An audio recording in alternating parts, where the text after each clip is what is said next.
I can't even believe this latest piece of propaganda. I also marched for equality. I like to think I've been defending freedom from an early age, eventually standing at the altar to marry my other mom. With such powerful role models, I finished high school at the top of my class, and then attended UC Davis, where I joined a sorority full of other strong women. I needed my own adventures, my own challenge. And after meeting with an Army recruiter, I found it. A way to prove my inner strength and maybe shatter some stereotypes along the way. I'm U.S. Army Corporal Emma Malone Lord, and I answered my calling.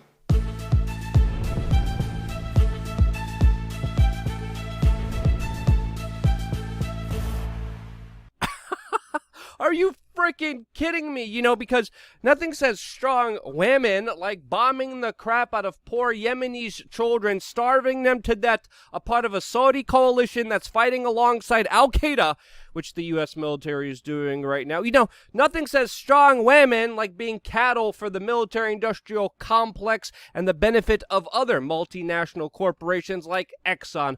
I wonder why that wasn't in that propaganda piece advertisement. Welcome back, beautiful and amazing human beings. This is Luke Rudowski of WeAreChange.org. Lots of utter insane lunacy out there in the world, as of course the conflict between the Palestinians and the Israelis is escalating very gravely. People in the United States are also tearing each other to shreds, but over gas, as the Biden administration keeps setting up more insane policies that absolutely benefit no one except for the billionaire class. Now again, a lot of important things are happening right now that deserve a real honest conversation, that deserve our attention, that deserve our action, but what's going on with the larger establishment, entertainment, mainstream media clown show that they try to portray as journalism? Well, as we have all these serious problems, the number one thing that people like John Oliver want to talk about is, quote,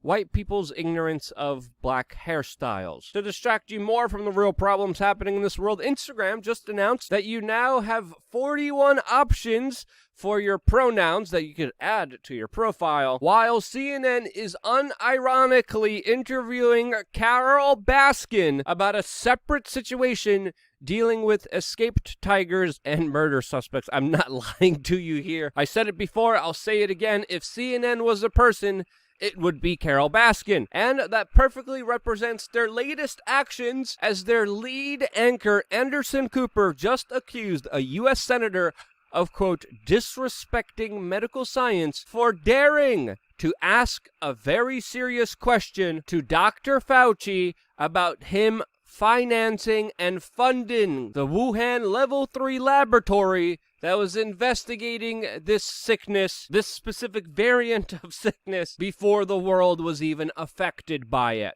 Yeah, I mean, he's an ophthalmologist. You would think that he would have more respect, at least for medical science.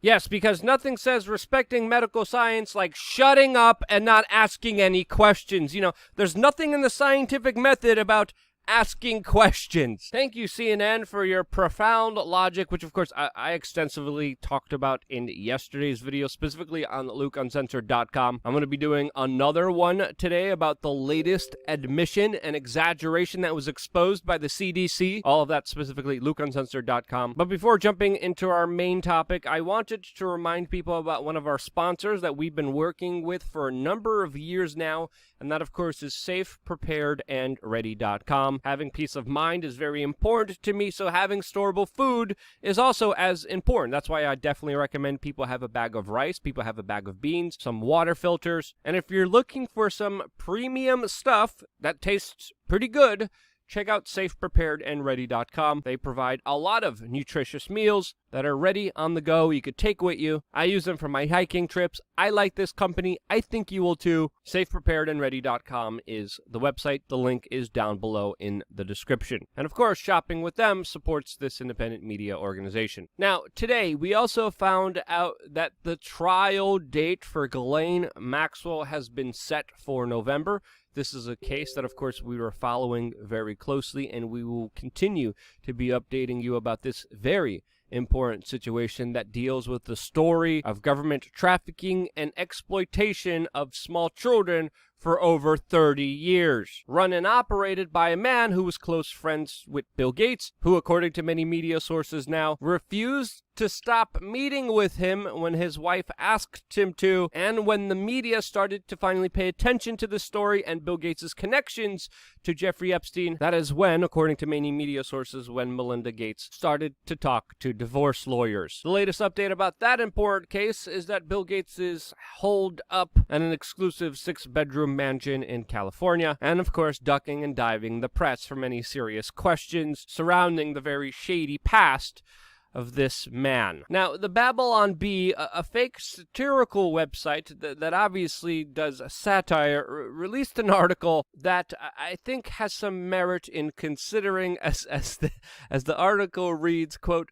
Biden thankful for gas crisis to distract from inflation crisis, unemployment crisis, and border crisis. Well, you could definitely add crisis in the Middle East to that, as of course we're going to be talking about that in just a little bit. But I think it's fair to say that less than 4 months into the Biden presidency, that things have absolutely took a turn for the worst in the United States, that went from being energy independent to now having massive gas shortages. There's an increased humanitarian crisis on the border that the Biden administration tried to cover up and hide from lawyers and the media. The Middle East is at the brink of yet another war. There are major supply shortages here in the United States, as many fear hyperinflation, as many people in the United States refuse to get jobs, since, of course, some government benefits actually even pay more than actually working in the United States. And the problems we face, the problems that have been escalated, that problems that have been brought forward by the Biden administration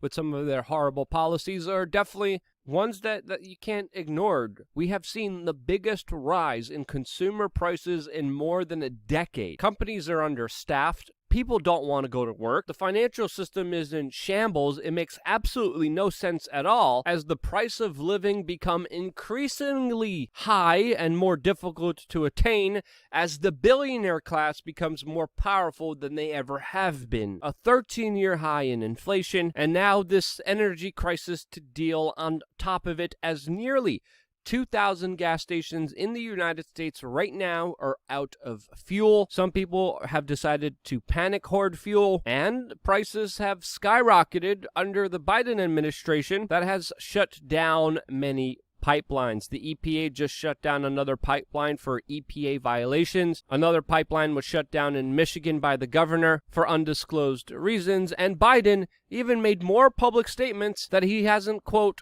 ruled out having additional pipeline closures. With all of this, of course, came panic buying, and even some individuals literally storing gasoline in clear plastic bags. Other Americans have decided to take out their differences the old-fashioned way by beating the crap out of each other, fighting for positions at the gas station, which are becoming more increasingly jam-packed. Other Americans that are fighting each other, or, of course, Palestinian supporters and Israeli supporters that literally started fighting in New York City when the two protests clashed. This is, of course, after there have been massive protests against the escalating of conflicts that have happened between Palestine and Israel, which the United Nations is warning about the potential of this soon becoming a full-scale war. Hamas just announced that several of its top commanders have been killed in airstrikes by Israel. Israel announced that it will be launching more airstrikes on Palestine for, quote, total long-term quiet, which clearly shows you that this situation is only escalating from here, becoming more dangerous. 56 people have died so far because of the clashes. That number is quickly rising. Most of the casualties are Palestinian, specifically 43 Palestinians, including 13 children that were killed during these latest clashes. Rockets from Hamas have allegedly killed 5 Israelis, including 2 children and a child. Israel is reporting that 1,050 rockets have been fired into its country, as some people are expecting a, quote, ground invasion to happen soon. Now, this is definitely not a very easy situation to talk about, since, of course, there's a lot of history here There's a lot of emotion, there's a lot of manipulation and propaganda, and we have to acknowledge this fact as we are doing our best here to provide you an honest perspective about what actually is happening here. Twitter even recently restricted a Palestinian writer's account, which they later announced was done by accident, and they restored his account, who of course was reporting on the conflict as it was happening on the ground. We have a lot of nitpicking of facts. One side will tell you they're the victim, the second side will tell you they're the victim, as perfectly represented by Andrew Yang's statements, who of course strongly came out in support of Israel, which of course gained him a lot of criticism, especially with the strong language that he was using. You have a lot of hyperbolic, sensational propaganda out there. It is definitely very clear that the U.S. political establishment definitely is on the side of Israel, which many people call out directly contradicts the MAGA ideology, which usually is the strongest supporter of Israel. Now, whether you support Israel or Palestine, that's your own personal choice. The propaganda and censorship efforts are not helping anyone, and we should all try to focus our efforts on trying to make the dialogue here less hyperbolic and more centered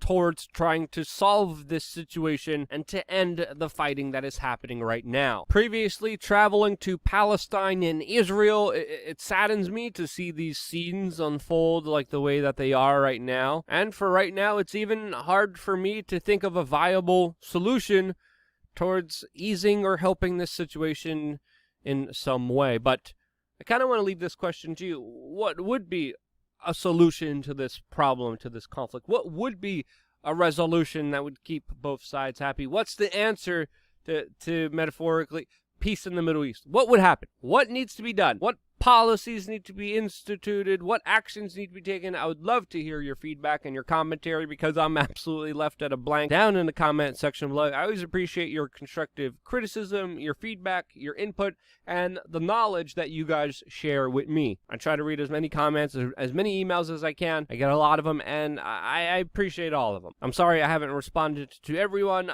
I'm just one man, but I thank you guys regardless of being a part of the conversation. I wouldn't be here if it wasn't for you guys watching and sharing these videos, and that's why I love you guys. Stay tuned for more here on WeAreChange.org.